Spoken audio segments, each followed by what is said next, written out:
We should never outlook the courage and the commitment of the Australians that have gone before us. On the morning of August 9th, 1915, Captain Shout and his men charged down the trenches strongly occupied by the enemy and threw a number of bombs, killing 8 and capturing the remainder. Later, from the position gained that morning, he captured a further length of trench under similar conditions and continued to bomb the enemy at close range. He was later severely wounded, losing an eye and part of his arm. Despite these terrible injuries, he continued to proceed further and had managed to light several more bombs when he was mortally wounded in the chest by enemy fire. He still continued to direct his men until he passed out and later died that day from his wounds. From that original 1st Battalion of 800 or so men, casualties in 1918 result in a total of 700.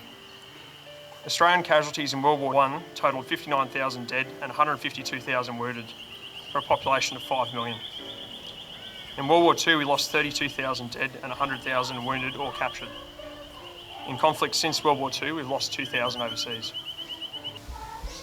Australian war graves can be found all over the world from many wars. Sadly, as the years roll on, the efforts of our forefathers are less well known. I ask you, on Anzac Day, to remember the many Australians, including the veterans here with us today, who have fought the good fight for Australia.